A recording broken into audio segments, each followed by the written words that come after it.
Loro Mbak Apri malah saya memuai kaya ngono. Kok memuai? Bersinar Mas. Anu make up sing apik kados kula terus kena keringet sanco nempel. Mboten bladus ngaten lho. Oh, saya ndadi nggih.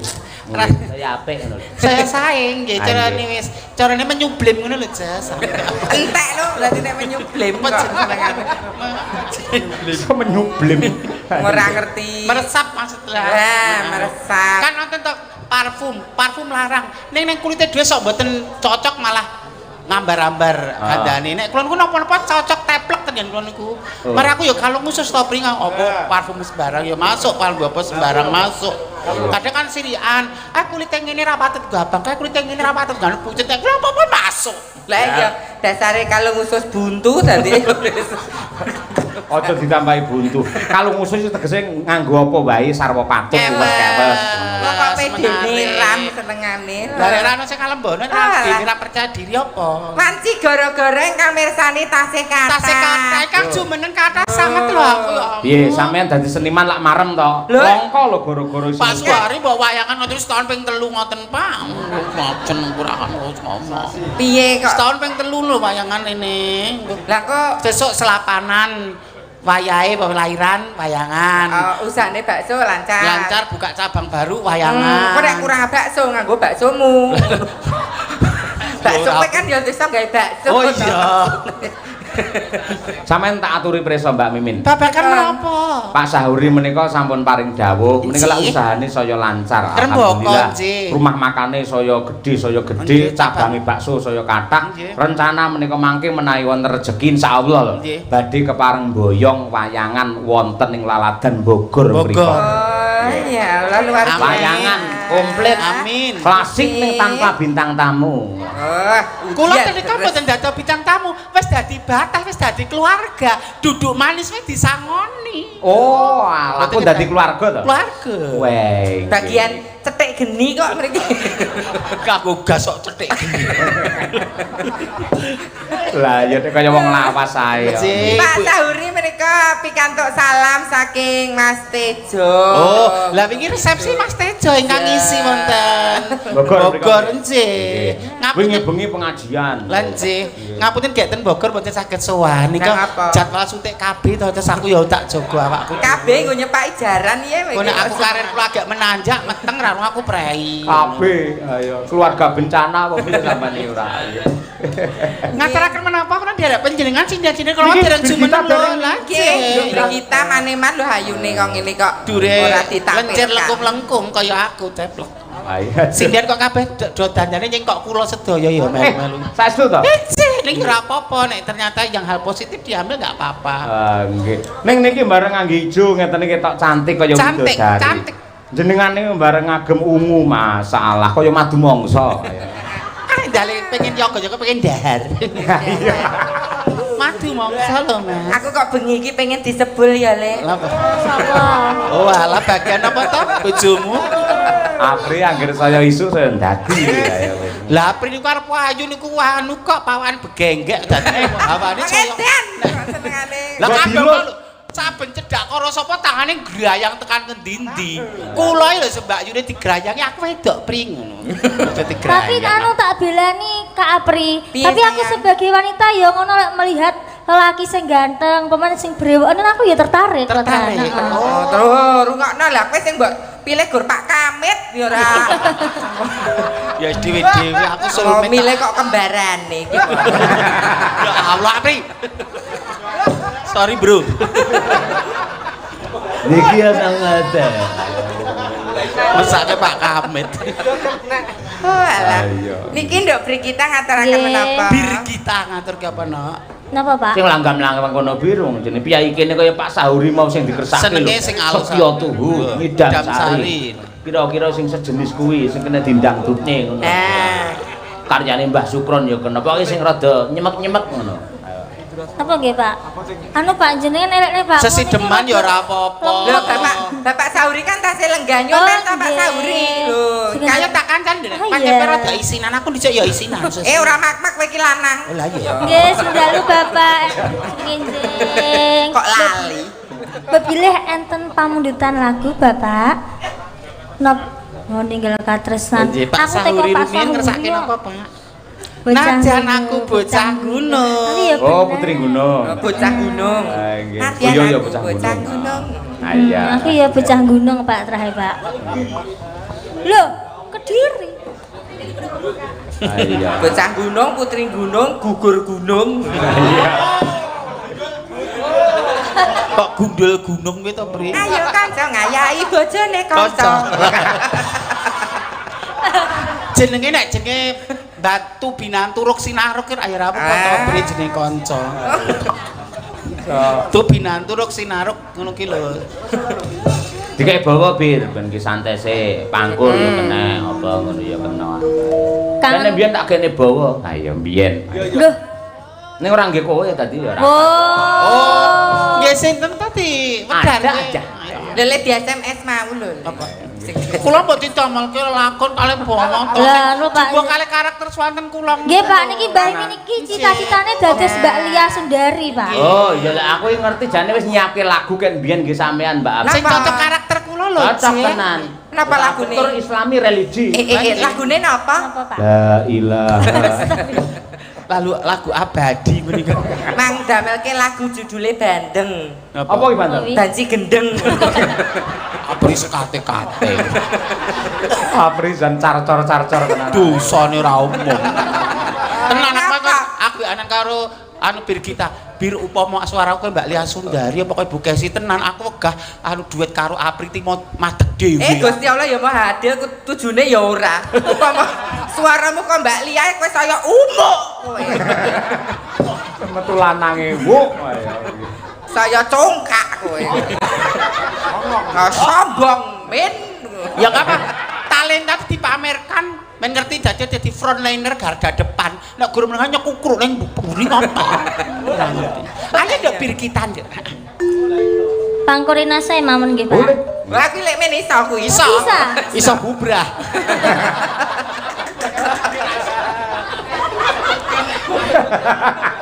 Bintang tamu 20 juta jare kok pangkurina ora dipangan. MOU iki apa? Apa? Mbak Mimin iki nggo manis-manis. Oh, ngapa? Madonna. Apa? Aku wis tau mlebu. Lah copot kaos. Tatone kadas. Apa? Rong yuta ra sudi. Biasane tulima kok rong yuta.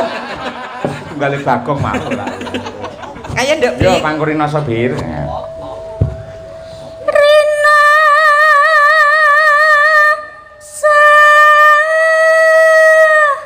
sayaka rasa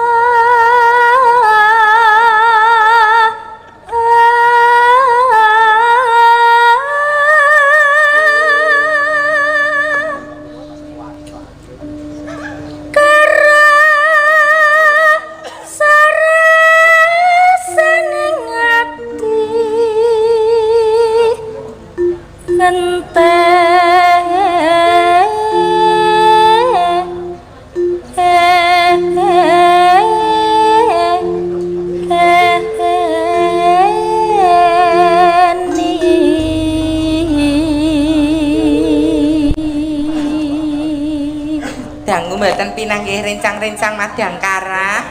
Kok enten wajah baru. Sabar. Ketoke dhisik pecatan to. Apa meneh? Kepecatan lah ya. Lele jalan kami lho. Mungkin ya sengganani terus yo ngapura. Kene iki rene pecat-pecatan. Lajeng Biyen iki pamer karepe dhewe. Lah iki mlebu-mlebu dhewe nek. mula nek garapan anyar kok gregeli. penyusup. Tunggal sak kabupaten ra entuk ngono kuwi. Kuwi mbiyene calon anggota dewan lho ora dikono. Dewan apa? Dewan apa? Lha kuwi partai ekonomi lemah Indonesia. Apa anu bocah iki anu track record iki.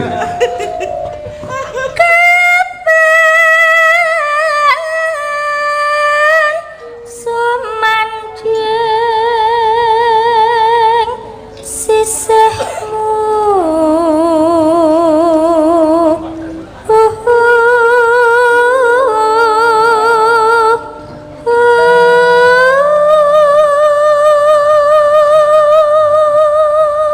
Trio niki komposisinya bener. Trio 3 ini.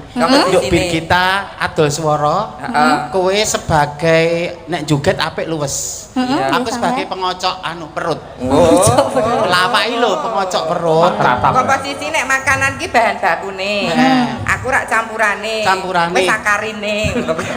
Ngene ya pri pomo sop ya. Pomo sop iki wortele. Terus kowe apa kuwi jenenge kobis. Aku laler ngene berita. Dijelokne dhewe awake. Lalere ijo. Ayo ndak.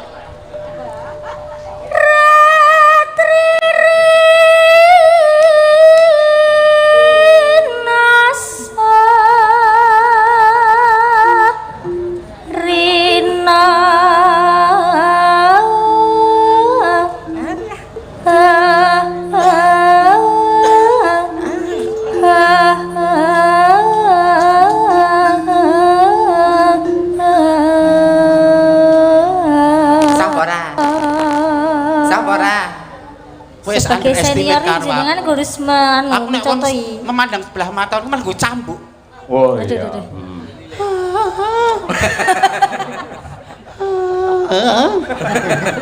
Ya mau kacek sidik tapi ya termaafkan toh. Iya. Jadi mengcover itu tapi cek kalah karo sing asli. Tapi ayo budget nono ndak memirang rogo. Memirang rogo. Opo? Kembali ke benang merah ngono lho ndak ngladah ayo. Yen Mas Rina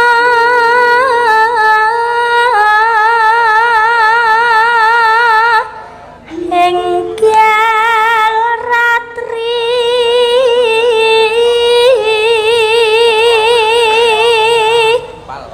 kang kadulu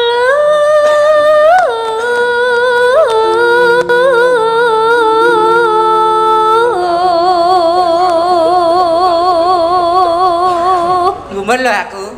Enek sinden telu. Nek digruyuk laler kok gur ngono. Piye aku ya wis manut to nek jenenge adus ki setahun ping 3 ya umume sinan to.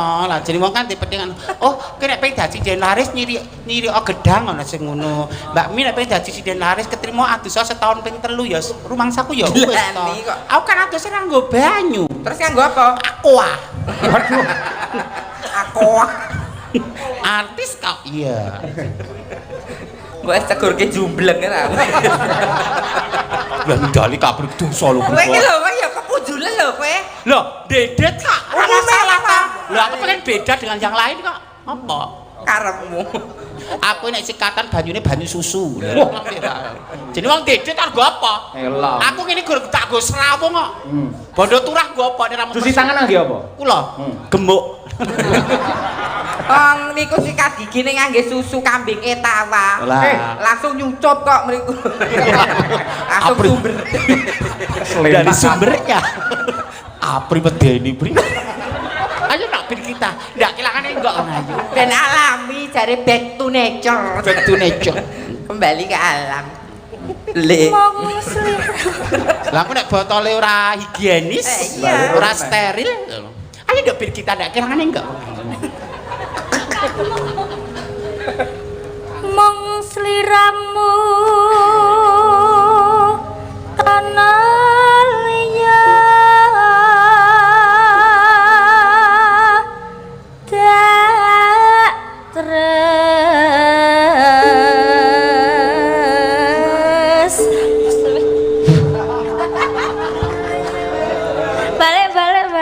balik Pak. Gara-gara ngucup susu kambinge tawa gur marake gendro ae. Ayo tak pas sahure nek gerti siosok Pak. Atas-atas lho Pak, dompet ali-ali.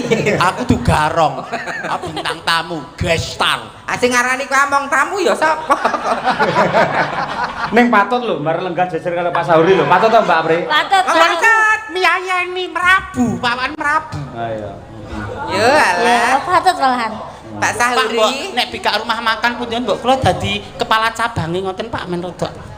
Siap. Siap nggih. An pitados kalian kula nek kula wong iki jujur. Nggih. Pitado. Lho. Oh. Beliau lho. piye resik pitados nek jan ki anu enten ngene berdi dadi apa elek-elek wong atine jenengan resik. Nek disawang ya patut kok, Le. Patut. Tak Haji Sahuri jejer karo prewangane ngono.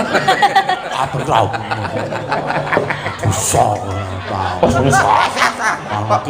Dosa. Aku wis lulu ora di wong tuwa jek tok sia-sia. Lah, Ra di bojo, ra di wong tuwa. Golek tangan dhewe apa-apa dhewe wong wedok terani. Aku ora apa-apa. Apa? Aku wis tau mlebu. Ayo nak. busuk tindak mriki busuk. Kok busuk kowe to? Busuk kime. Oh lah. Busuk. Batangnya. Bu Mimi apa Bu Kiki. Sukime ini Bu Kiki. Busuk. Ya Tosrina ganti ratring. Suarane sore ini pelet. Tak tresnani lair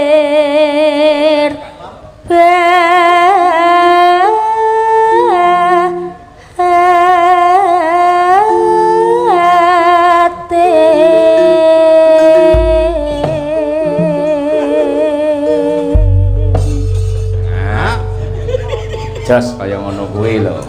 Saiki tembange bocah gunung utawa putri gunung sing dadi putri gununge Mbak Mimin. Wah, piye carane ketok lugu prasaja ning alus bebudene ngono. Kira-kira mlaku piye Mbak Mimin? Ngaten nggih ora kudu yak-yakan kok cah sakniki. Nggih.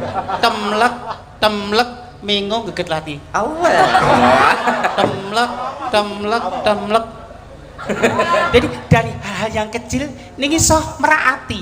Kadang nek terlalu diekspos susu diplopot jodoke. Terus kental diketokke kaya ngono.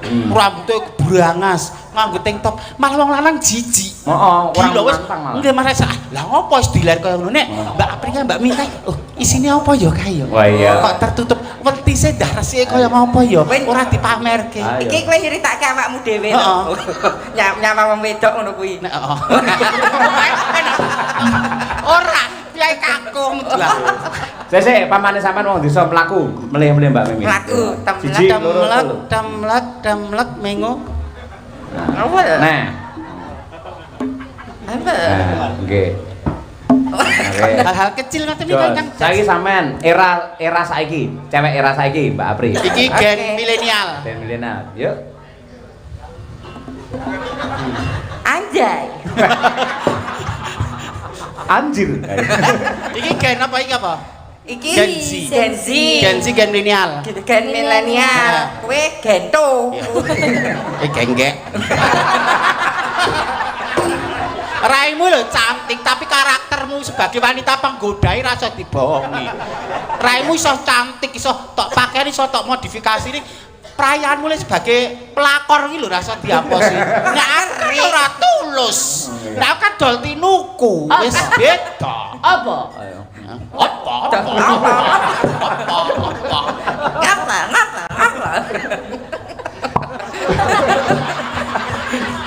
Rasa kaya apris ben. Engko aku ajarane ya lek sing ngene-ngene. Lho. Saka ular Ini ta, Apa rasa ngono?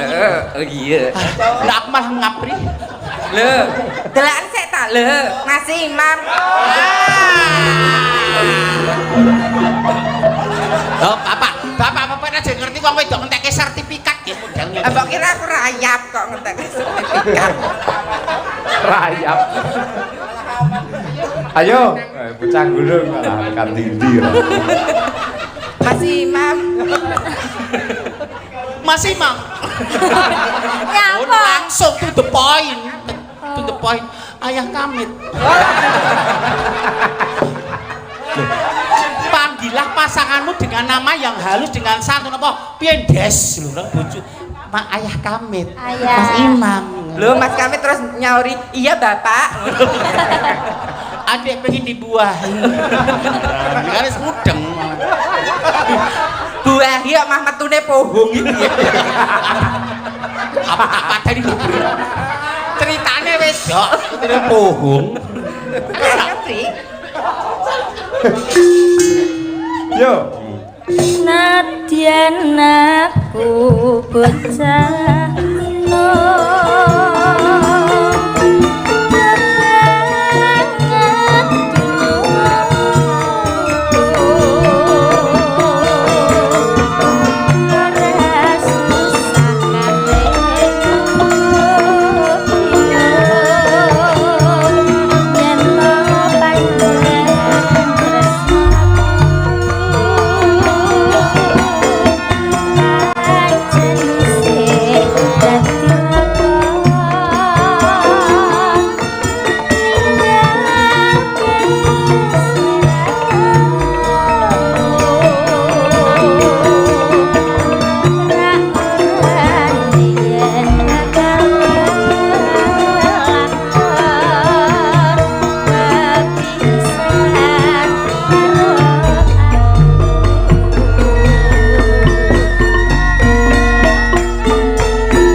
bocah niki biasane nembang sing bangsa sing seger-seger, nembang alus ya apik kaya ngene lho. Nggih sae. Mau jineman ya poh neng son kubir suaramu apik ora umum. Ya kalau klasik ora apa-apa ya nyaten ya becik kok to. Ya nembang alus sae to. Sae. Sing ora apike kelakuane dhewe. Nggih mboten. Kelakuan ya apik. Tapi sarja cantik. Aku tapi melu-melu kaya Birgita pengen nganggo lipstik kaya Birgita ngono kuwi nek Birgita kan kayak demes ngono ya. Nut iso nud ngono kita. Nek aku nganggo niku maka bar mangani ceker pitik iki dadi beda klomoh tok ngono ki ya beda ya. Mas apa lambene apa nek mereke produknya kan ya sama. Nggih, kula saking mriki kaya anu gudres getih ngono model. Lah nggih, pemangan pitik urip aku. Niku jatahe guwing kok. Iso lho pri aku. Sik parani aku priwangan. Antari susu kuda liar, etawa, bohong. Kah banget lho. Tapi kan fakta. Hujatan. Dek Lutfiana tasih nenggani. Ndalikan mau. Nggih. Lho, hebate Dek Lutfiana niku napa mengikuti cerita lakon lho niki wau. Heeh. Beda karo awakmu kuwi, Pri. Pripun? Metu nyawang wong lanang ae ora. Kula lakon menyemangati.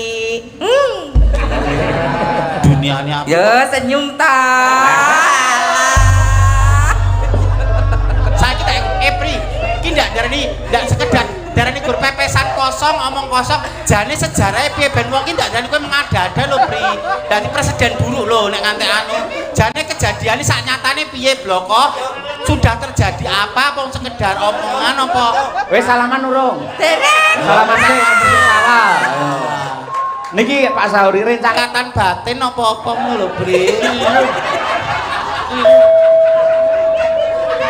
Ya ora apa-apa to Mas kalau reunian ya ora apa-apa. Lek arep petok aku ngerok sik. Waduh. Ya, Mas Imam. Minal aidin. Salim tok, minal aidin Bapak. Minal aidin Bapak aidin. Padha lanange ya dianu to, diambung ra ketang pipi, padha lanange. Dhisik pas Mas Imam masuk eling ngerok ya kowe. Iya, pas nang kos-kosan. sak kos kan karo aku. Kowe jek lanang jaman semono ya? Iya. Lah ya nek ora ya mungkin ketok kos samar kono nek apa mungkin dandan wedok. Kok ana ya tak omong Mas aku lanang lho, Ben. Ngono kok ya. Ben apa-apa. Ben apa? Angger lampune dipateni iki rasane padha wae ya Mas angger. Dipateni kan padha wae. Pun marem Mbak Pri iso salaman. Pripun? Pun marem iso salaman. Pun marem lho. Mesti le raut tenanan ki mau. Ketok bersinar. Mas Imam. Alah iya. Kok drijine ndak dingene om potong om. Oh gitu. Delut pian. Ayo, ayo Nduk, ini Nduk, semangat ndani ya. Ijek ditunggangi kok. Ya, dituntun kok. Lho ning omah lho diceluk putune ya kong ngono. Kan ning omah. Nggih, waduh. Mike wong ayu tulung cilik. Casimik kaya. Mboten ngantuk Nduk Cahayu, mboten ngantuk. Mboten. Masalah. Nyenengke ya, Jos. Aduh. Sik, sampean wis tau nusul Pak Cahyo Kuntadi dereng sak liyane teng mriki. Mumpun teng RRI Surakarta nika? Lho, Teng RRI mboten panggih kalih Mbak Mimin Apri. nika kula teng wingke. Nembe ngayahi jejiban. Kula ten niki RRI nika nggih. Nembe godres-godres. Anu, nek kula mung anjang sana. Anjang sana. Anu peta lokasi nek ngerti to peta pemetaan ngono iku iki ngene. Nggih. Sak liyane teng RRI pun nate nusul melih, Mbak. Teng daran nika? Hah? Teng daran. Dalan. Daran. Donoraja.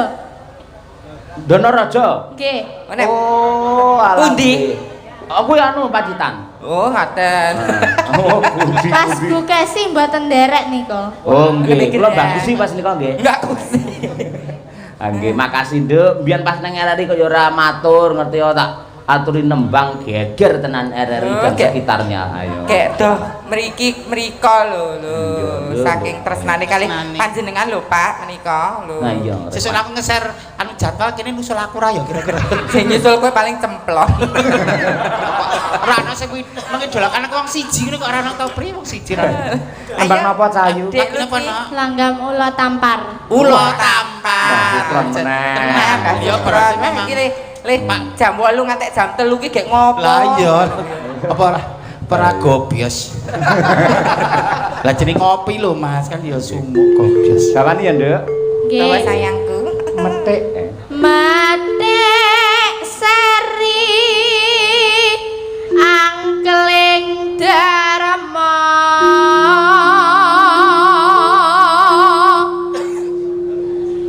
ana cerita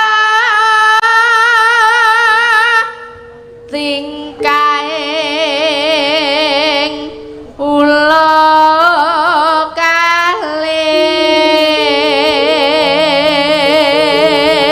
Tingkai ula kalih. Ya kiwa tengenmu kuwi lho Nduk. Ula sawa. Ulah sama kok cendek. Men aku kutil. Ayo. Ora diwe. Ingkang samya Cumburayu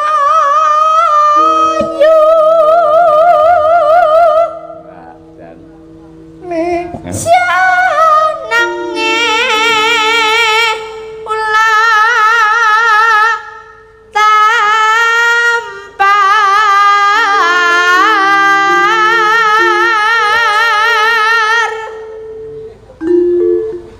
wani gonjak garawane sang maha wiku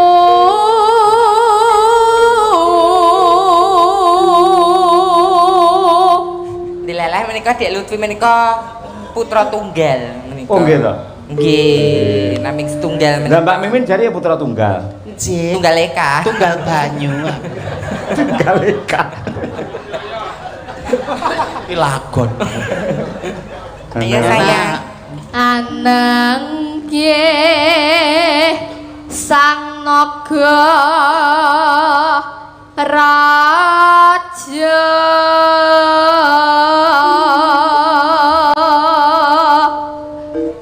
sesilih nyinaga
ya Lek. Ya Allah, ya Allah. Semangat ya nak. Ya ampun, kayak aku ra iso apa-apa kan malah kayak itu. Ya Allah. Kayak aku ra patut ning panggung rasanya. Gini ya sadar. Ora nduk, sampean kok ya wangsalan Cahyat Mojo barang kok ya hafal. Nah, mirengke Bu Sukesi Rahayu. Oh, piye mau piye Cahyat Mojo piye? Cahyat Mojo Atmojo Kendali Sada. Oh, terus wis kagelar pradangga pangelus jiwa. Oh iya. Cahyat Mojo ki tegese Cahya Atmojo, anake Pak Cahya kuwi jenenge gelar. Mula wis kagelar pradangga piye? Pangelus jiwa. Pangelus jiwa. Mbok cobi malih ngagem gongso srepek niki. Sik, senengamu lek Bugesi nembang apa, Nduk? Dalang sapa nyono kalih ula tampar. Oh iya, iki mau wis diaturake. Talu ngono ora seneng. Talu. Nggih kadang-kadang seneng. Oh iya. Lho, senenge ngene iki lho, Lek. Kok seneng mugur sogok, keri. Ngono ae. Lah pesene dhewe-dhewe ya, Bri. Pokoke pesene dhewe-dhewe. Sogok, keri. Nduk, sampean ngrungokne suarane Bugesi wiwit kapan? Kelas pinten wiwit tahun pinten? Tahun 2024. Oh, lagi tahun. Berarti kelas 2, kelas 2. Saged menguasai loknya Bugesi, karakter suaranipun Bugesi lho. Mbak Mimin masalah 2 tahun penjara ya Mbak sampean. Kula niku disingitke. Oh, singitke. Jane bojo ratu aku dikebonke sik ngono. Sing salahi kowe. Wis tuwa lagi laris, dhisik ngopo. Lek nyindeni serpek ngoten nggih saged Nduk sampean. Serpek saged. Dereng. Oh, dereng. Serpek Mataram niki wau nggih, saged e. Oh, nggih apik. Nawi langsung dereng. Nggih, Nduk, lah jan. Luar biasa sayang. Mugi-mugi mangke Pak Cahya ndang ning Wonogiri neh ya, Nduk. Ning waduk mancing. Kalau kita lah ngato, mancing. Lah mono sapa neh sing nangkep. Alah, Nduk, diparingi.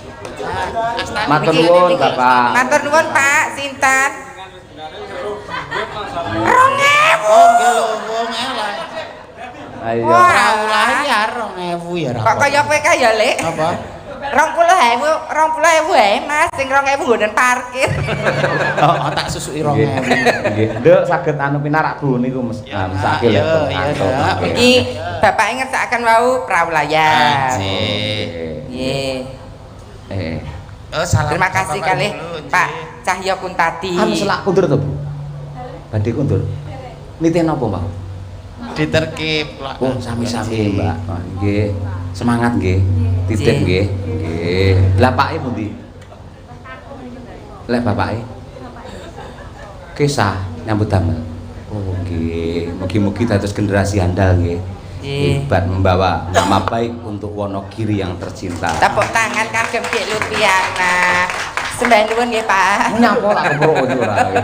Piye ta wong matur nuwun kok mboten pareng. Nika Bu Kesi Rahayu. Nah niku Bu Kesi, ayo nggih. Bu Kesi sepatah dua patah sik ben ngendika sik Bu Kesi nika. Nggih. Bu Kesi ada yang mau diaturkan wis nangis mesti Bu Kesi wis ternyok. Semangat ya sayangku. Sayang dulu sama tante.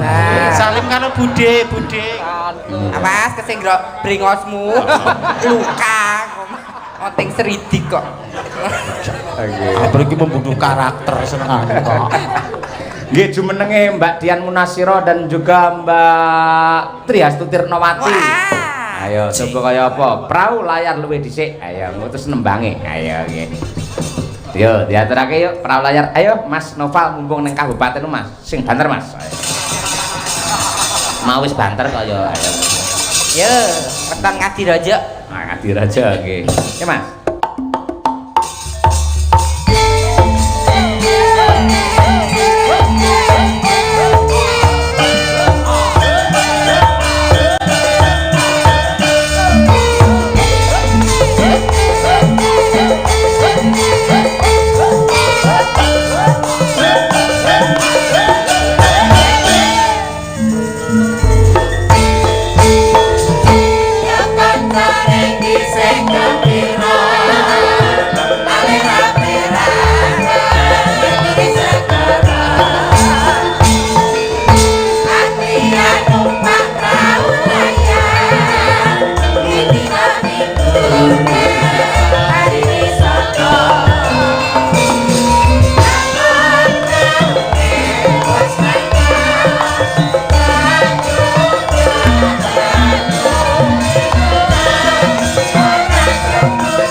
bakso malah. Ulahmu lho, Pri. Nggih.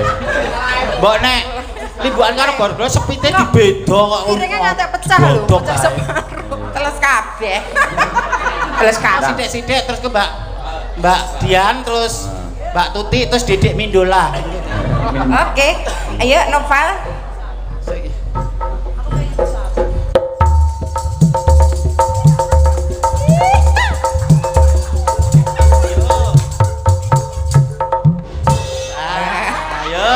Mbak Dian.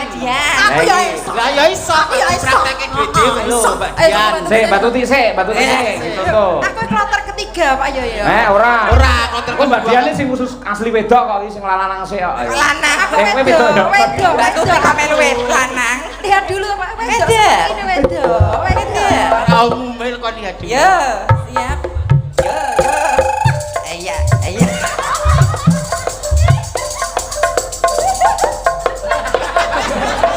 Tadi kemblotak kan tadi. Kok bahasa Mbak Tuti coba lagi. Karena ini roknya ini agak anu Pak Yoy, luar dicoba lagi. Bahasa Mbak Tuti goyang kok iringannya keplok ya, Lek. Kocak semua, kocak. Nova lagi Nova. Iya. Ayo, Dian. Sik Dwijoku sik ya, Pak. Aku lho opo? Ayo Dwijo sik. Dites no. Lah iya. Biasane kemeruh. Usia tidak menghalangi kreativitas. Alah. 50 tahun tetap energi atraktif. Yo, siap. Awas boyok. Rada mendek, bokongnya mendek, dodone ndegek. Rada ndangak sithik, melet. Manut. Yo.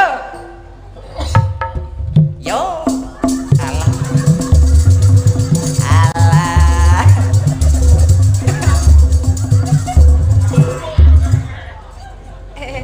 apa? Kok menggah-menggah ya? Itu kan. Ya wis tuwek lek nyebut ya.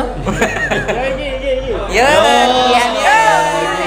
Wah, sing nyaran bojoku iki bojoku. Bojoku. Apa? Apa? Kok nek nang omah pulahe ngono lho, Mah. Jangan pak ana bojone gapok lho. Lah ya. Ya. Iya, Din.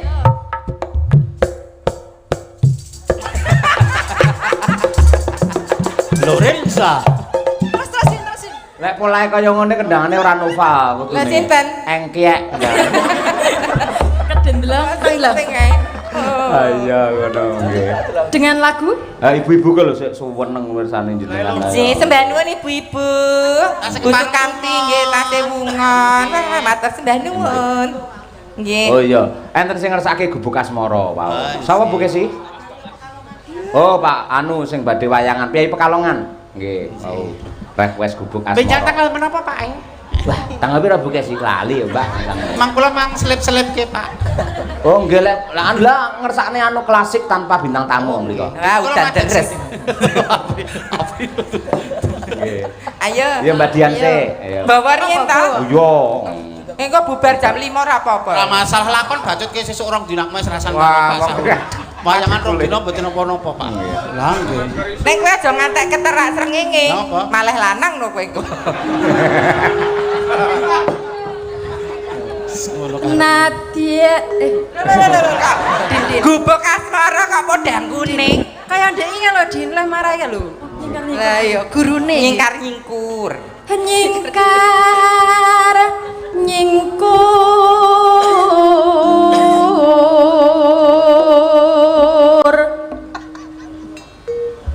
wiwitane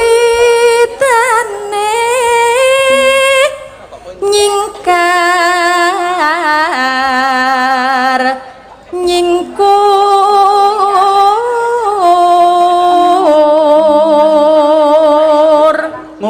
ngukuri gudeg to, Pri? Ngukuri gudeg apa? Apa Pak? Ya apa? Dila kok kuning aku.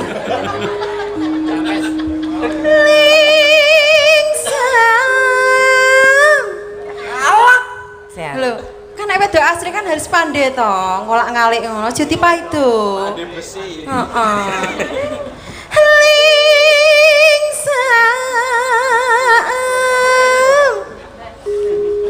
Yen ke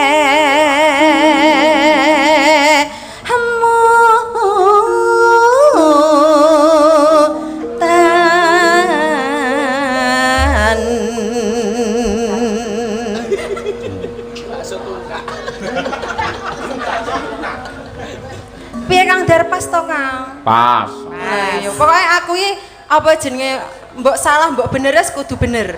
Iya. Maklum nggih Pak ya. Oh iya, apa-apa. Ora apa-apa, nek bener malah gak apik. Benermu dhewe. Iya. Lho, perno Pak Yoyo. Oh ini lho, lah niki guru kula lho Pak Yoyo. Nanjakne ya, Mbak. Ya nanjakne bintang tamu. Guru kok terus muridnya ketul ngono ndangkit mau kok. Lah ya ora apa-apa bintang tamu aja ndek pipis nang kene wae mesangke. Bang. Aja ngono ta ayo to. Angkat digaruk engko ya. Ayo. Nek Satpol PP ayo. Lelampahan. Lampahan. Sik. Lampahan Kang. Orang nganggo jegok. Ayo. Terus. Lelampahan.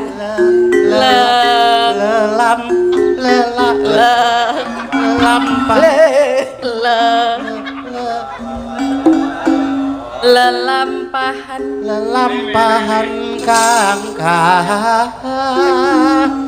wuri. Nanti burine pas, ora apa-apa. Ayo. Pri. Lani. Tresna tulus natyenengku bekas marah.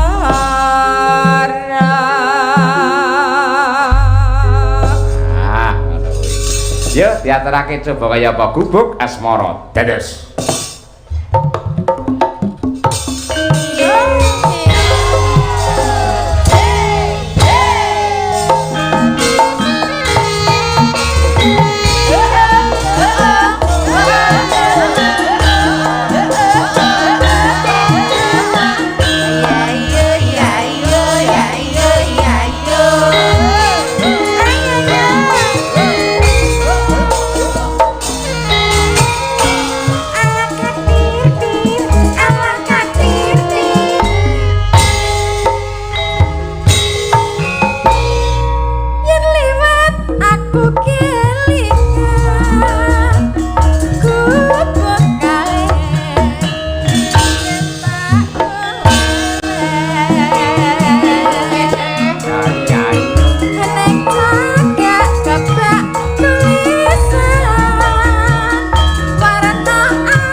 Ayo.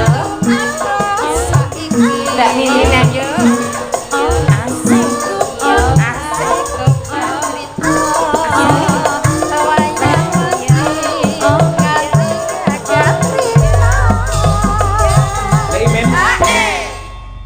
Cadatan sajroning ati cadatan kaya aku dadi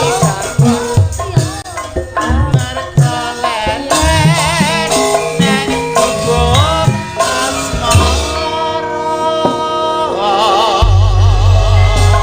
Lasan ngiringi kowe kok kaya ngiringi memet ditretek to lek. Sejauhnya musikalitasku tinggi. Mbak Mimin, Mbak Apri. Mboten kraos menika meh jam 3. Ngaturaken panyuwun akit panyengguyungipun panjenengan. Ngregengaken pargian ing dalu menika. Monggo badhe ndongaaken menapa kalian Pak Sahuri. Sampun cekap to niki. Sampun. Halah. Nek nyambut gawe seneng terus atine rasane gambuh ning kok ora krasa lho. Kok gak jadi beban masuk kak banget. Pengen gabung jadi kawan kotake ya. Muni Allah mripate karo Mak Srep. Matur sembah nuwun Bapak Sahuri. Pak Sahuri matur sembah nuwun Ibu Sukamti sekeluarga mugi pinaringan sehat. Ya Mas Guntur. Nggih, mugi-mugi tansah binirkan Gusti. Sehat. Rezekinipun lumintu, usahanipun sansaya lancar. Amin. Amin. Mugi-mugi sembah nuwun ugi nggih dateng penonton para lenggah ya Mbak Apri. Nggih, mugi-mugi selamat sing nanggap, selamat sing ditanggap, selamat sing mirsani tanggapan. Sembah nuwun Pak Yoyo. Alamin. Sehat.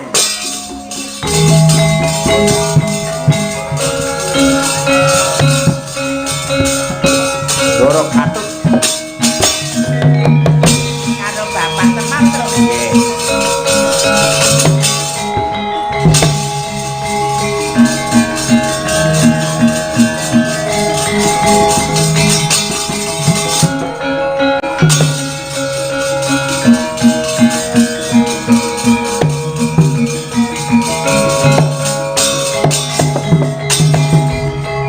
si pangongno rang lagi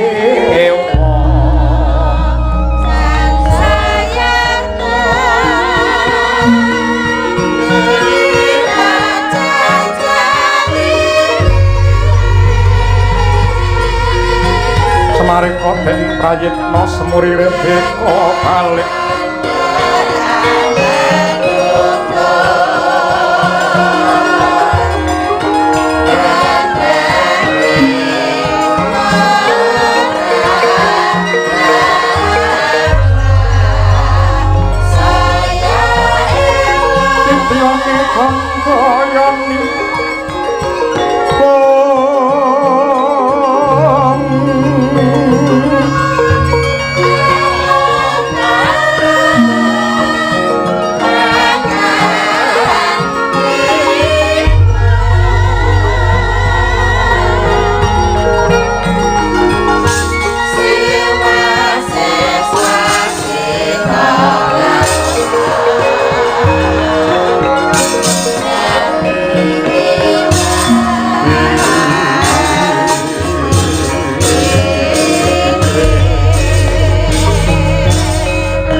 maning mongko berbudi polcono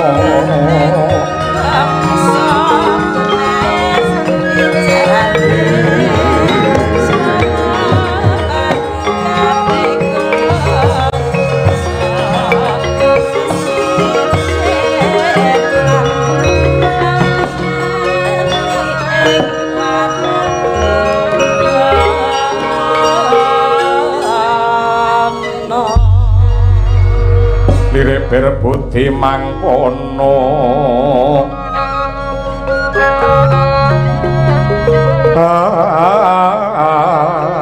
anggung kenya paring tono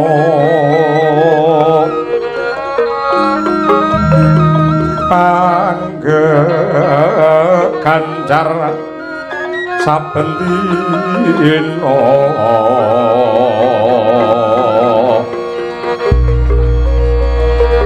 lirik kang bawa laksana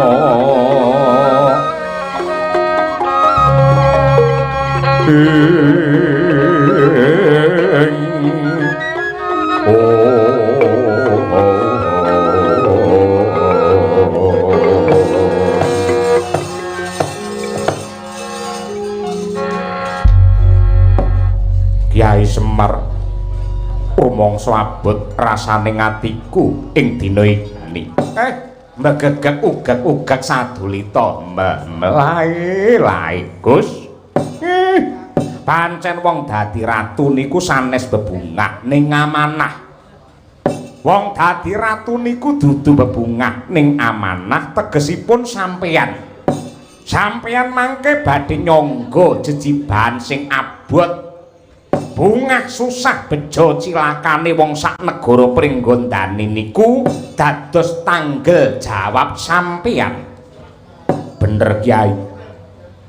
Mula aku sowan ana ngarsamu iki bakal nyuwun dawuh kinarya sesuluh. Dadi obor pepadhang anggenku bakal netepi kadarman iki Kyai. Ndara Gatut. Sing madhep mantep rasamu. Sangumu wis jangkep, sangumu wis pepak mboten kirang setunggal menapa. Wong dadi ratu niku sangune mung telu nenggih sugih kepinteran, sugih kadigdayan kaliyan sugih lelabuhan. Sugih kepinteran nyatanipun sampeyan sampun mumpuni lan wasis ing samukawis. Hagal lembat sedaya sampun kacakup. Hangka kalih sugih kadigdayan nyatanipun jeng andika sampun dados satriya ingkang prawira digdaya pilih tanding. Angka 3 sugih lelabuhan sampun cetha pratela ageng lelabetan dika boten namung wonten ing donya nanging ugi wonten ing kahyangan. Mila saking menika Ndara Gatut ampun mandhep mangu. Aja mandhek mangu, waton linambaran ati suci lan teteken budi rahayu. Kula pitados sampeyan badhe sembodo dados pengayoman tumrapi para kawuling Pringgondani. Ning kula suwun ndika tetep prayitna lair batin. Merga ngibarate wit-witan. Wit ki yen saya dhuwur mesti saya banter angin ingkang bandang nerjang kasantosan sampeyan. Caritane satriya linuwe kang marti mring kautaman tan pegat mring pangestine ngesti ayuning kayun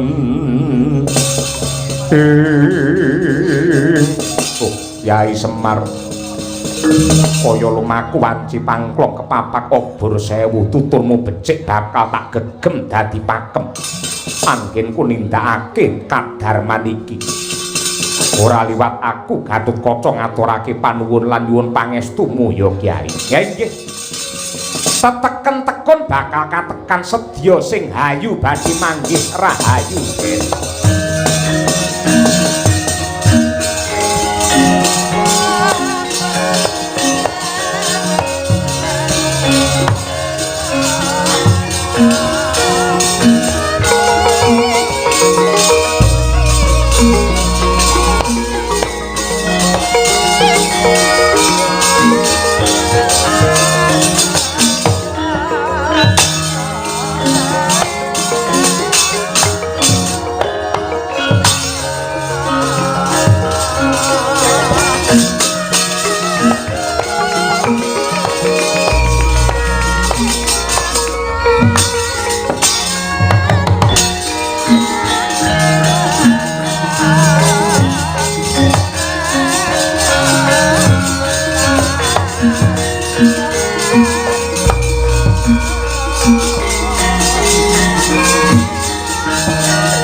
samara pamoring suksma sinuksma ya winat ya ing api sinimpen telenging kalbu pambukaning warana tarlen saking liyep layaping aluyut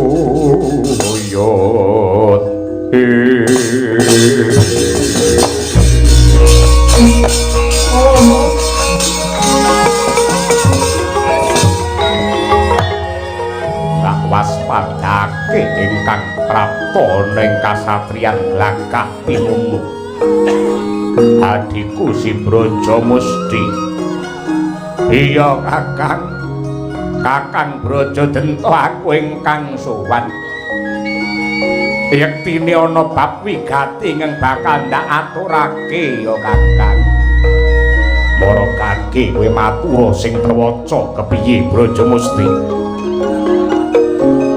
ing dina anggara kasih ponak-amu lanang si Gatotkaca bakal kawisuda jumeneng ratu ning Pringgondani. Wis pirang-pirang dina iki para keluarga kabeh padha kumpul padha manunggal tetunggalan nyiyagakake lan nyamektakake ing dina wisudan aja nganti gawe kuciwa. Ning bareng adimu Brajamusti iki noleh nyiwa lan nengen ora manggihake marang Kakang Brajadenta. Bareng tak perpeki ning Glagah Pinunu jebul kowe lenggah ana kene. Kowe ana apa Kakang kowe ya kene nek ora melu sebana Pringgondani.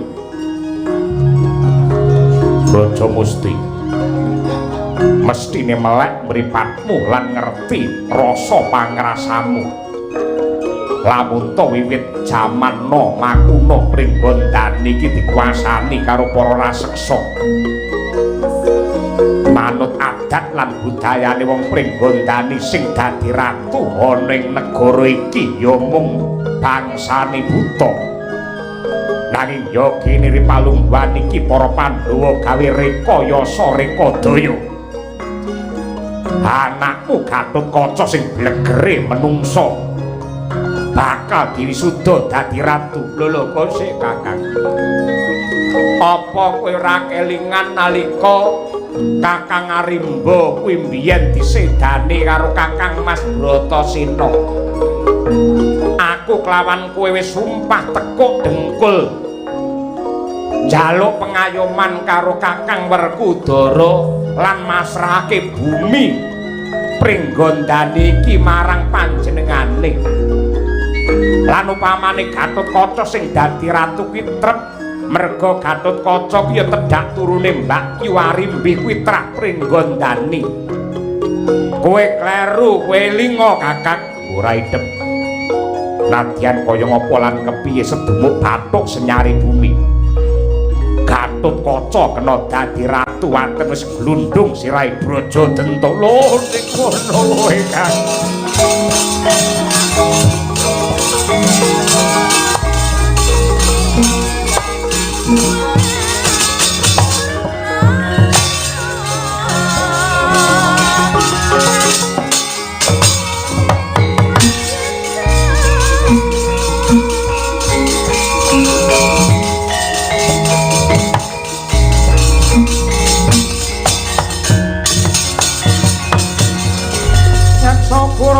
Kiri-kiri kang nyoler prabata abang kawula karamanguk mungsuh saminta lawan hanggrolir singa nabda dadan Ripalungguhan iki jagat sing bakal nekseni umat sing bakal ngakoni Gatotkaca bakal dadi ratu kowe kena gleleng li ning ibarate ndok aku pengen roh dadari ibarate mas aku pengen meruh leler ya.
Tinon lir kekonang surem sorote tanpa adang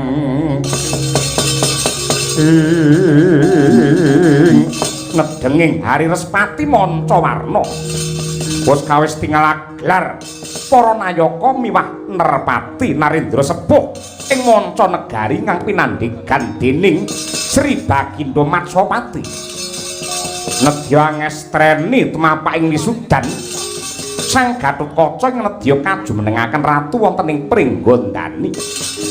Bawatara reptidhem tanana kang nyabawa labet kaperbawan Sang Tetuka ingkang mijil sarwi busana kanarendran. Cingak kang samya mulat marang wibawane Sang Pekik. Sandrane nganti kaya Sang Hyang Prahaspati ngejawantah.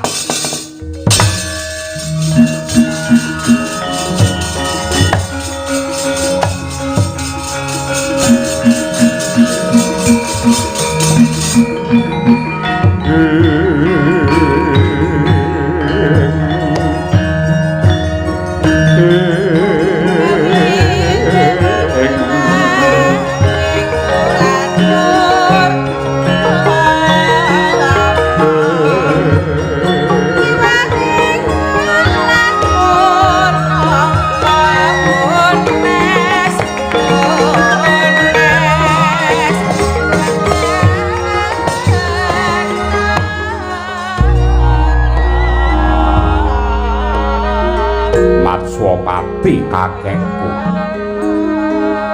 putu lanang Gatot iki wis dipercaya dening para kawula supaya ngadeg-jejeg minangka pengayuman dadi ratu Pringgondani. Mula kang mangkono bara anggenmu bakal murba wasesa paladala jagat dipubathara ya jagat mangestu ya Perkudara ya.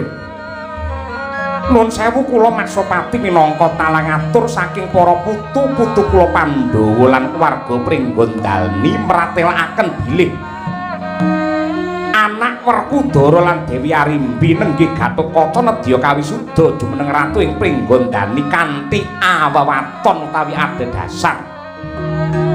Sapisan Gatotkaca tedhak turun Pringgondani Prabu Trembaka peputra Dewi Arimbi nurunaken Gatotkaca. Angka kalih prajanjen ing antawisipun Bratasena kaliyan para kadang braja nalika sedanipun Prabu Trembaka Ratu Pringgondani nalika semanten.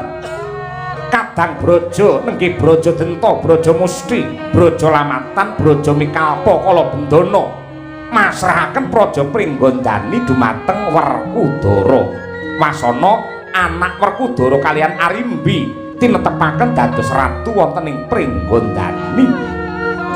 Angka 3 lelabetanipun Gatotkaca ingkang pranyata sampun murakabi mungguing bebrayan wiwit saking Kahyangan ngantos Maracapada mliginipun Pringgondani. Dasar ingkang angka sekawan Gatotkaca jumeneng Narendra awit pangestunipun para sepuh keluarga lan sakukuban para kawula Pringgondani yang sampun nggolongaken swanten nyengkuyung dumateng Gatotkaca jumeneng nata. Kanthi mekaten kula Ratu Wirata Matsapati ngengeti nimbangi satemah mutusi Gatotkaca kula jumenengaken ratu wonten ing Pringgondani kanthi ajejuluk Prabu Anom Harya Gatotkaca ya Prabu Kaca Negara.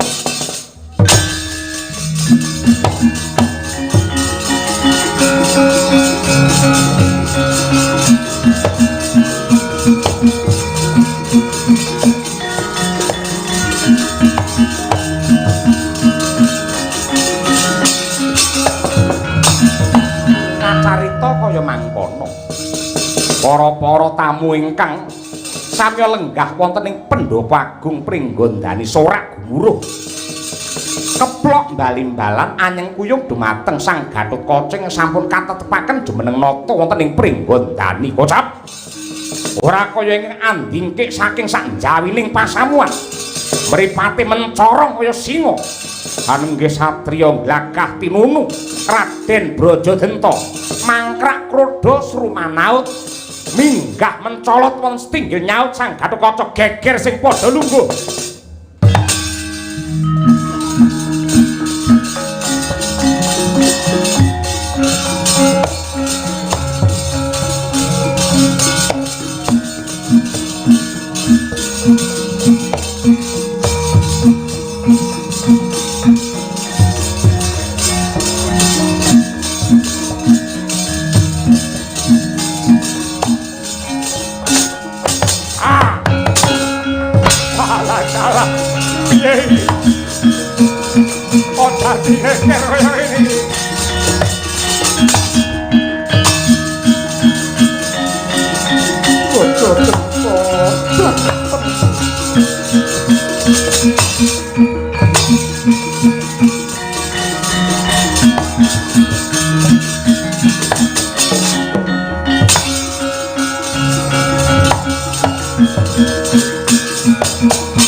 tatkala narepa Kresna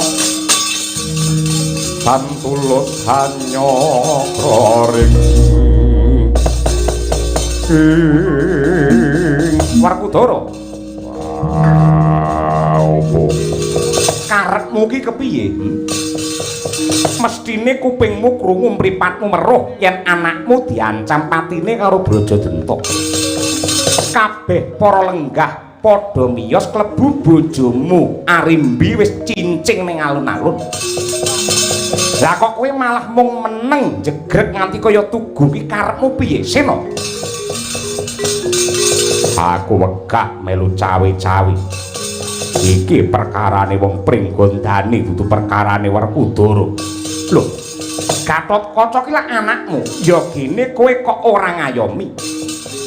Kanthi lelakon iki wong sak Pringgondani bisa ngukur sepira kepinterane Gatot anggene ngrampungke perkara. Yen pancen Gatot bisa ngrampungi lelakon iki tegese wis trep dadi ratu. Nanging yen Gatot ora bisa ngudari lelakon iki tegese Gatot pancen ora becus dadi pengayoman. Lah terus piye? Ditonton wae wong gerang rasah melu-melu.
Sang Gatotkaca kinon mapak arka suta teka pira Sang Sri Kresna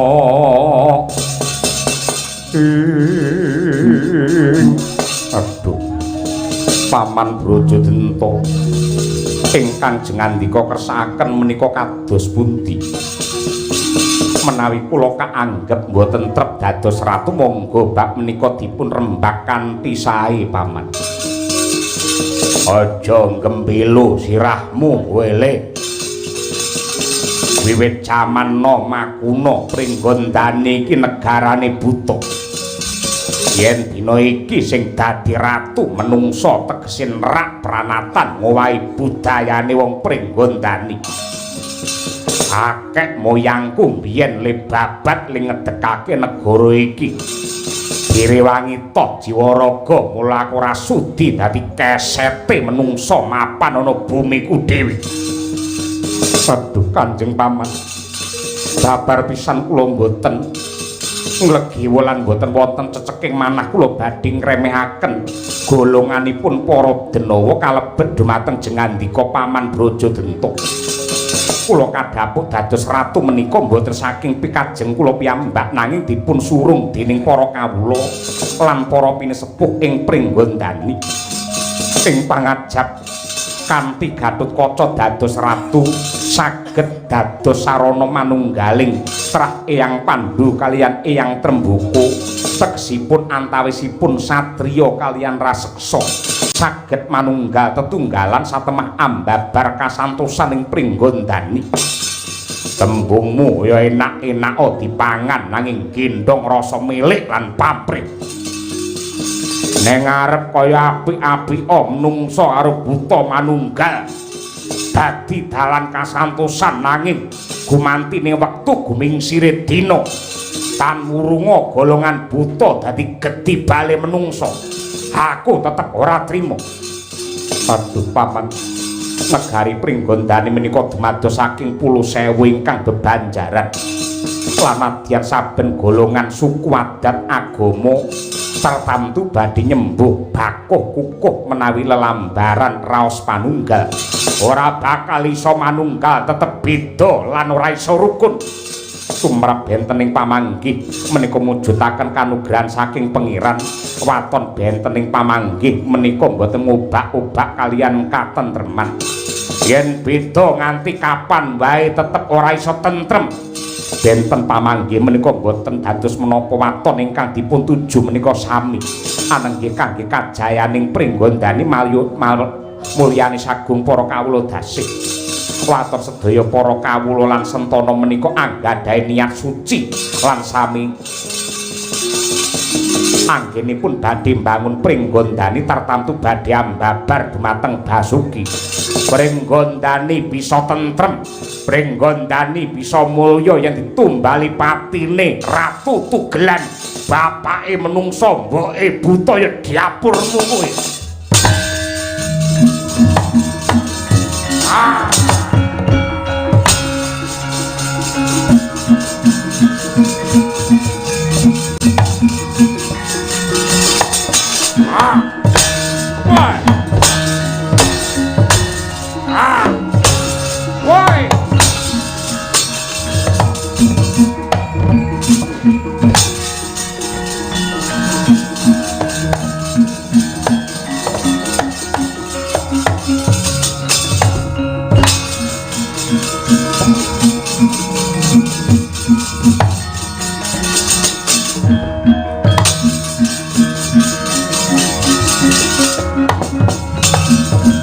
Langit kelap-kelap katon lerekin sanging alis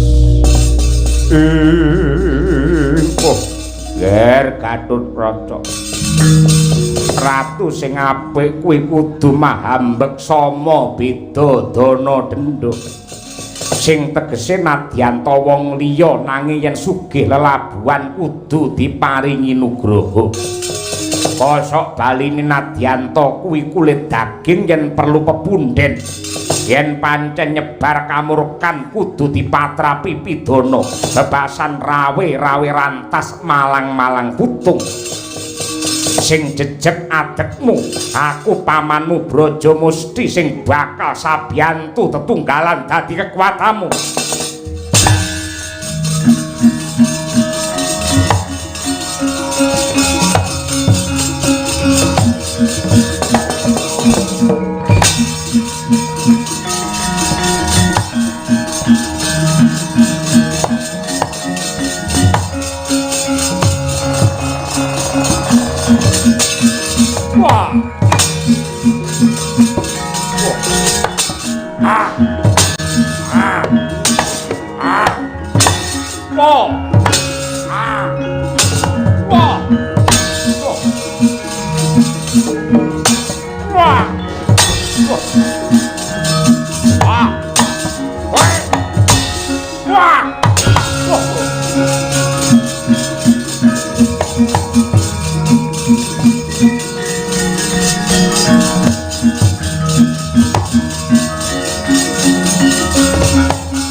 negara. Wis datan wigih ringa-ringa nggih nyombrasta angkaraning Pringgondani. Kaya pinecut dening pangandikan ingkang Paman Brajamusti kang wis tetunggalan manjing wonten astanira ingkang kanan. Mangkono kumlawe nenggih astanira Sang Gatotkaca ingkang kanan sinengkuyung Aji Brajamusti. Ambyar dadi lebu nenggih Sang Brajadenta manunggal ing epek-epeke Sang Gatotkaca ingkang kering.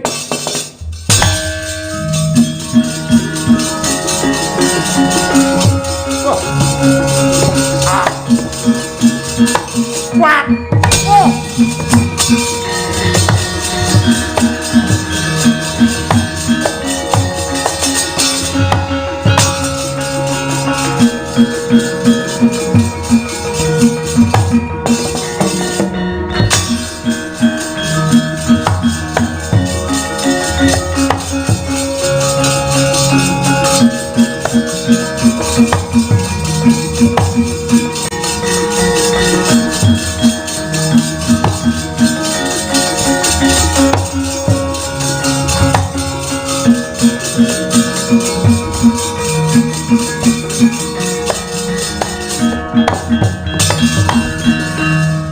Sembada kang jinangka rahayu kang tinemu Basuki kang kaesti nadyan samubarang ujian telikung nyandung sampeyan parandene pepayung ati suci lan budi rahayu sampeyan Ndara Gatut saged ngrampungi damel wiwit saking jenengan kajedi wonten madyaning kawah Candra Dimuka palakrama ngantos sakmangke jumeneng nata. Mugi-mugi dados putra ingkang pinter gawe marem lan mulyane wong tuwa. Nadyan to bapakmu niku Ndara Werkudara gedhe labuhe, tentrem lan mulya uripe, muga-muga sampeyan sing dadi penyambung sejarahe wong tuwa anggenipun ngarumaken asmaning keluarga Ngamarta lan ugi Pringgondani. Semanten ugi kula nderek memuji lan nderek nyuwun dumateng Purbane Hyang Agung tentreming Pringgondani Anjalari dumateng tentreming penggalih punden kula bapa Sahuri kaliyan Ibu Sukamti sakula wangsa mboten katalumpen dumateng temanten kekalih wontenipun namung hayu lan rahayu tebih saking Sambikala. Dene kula Semar ingkang ngayahi wajib ngrumaosi kathah ing reh kalepatanipun mila nyuwun gunge samudra pangaksami sak beja-bejane sing lali sih beja sing eling lan waspada. Kyai Semar, pripun Gus? Minangka tandha syukur marang Pangeran aku arep mbeksa sawetara mangsa borong Dit.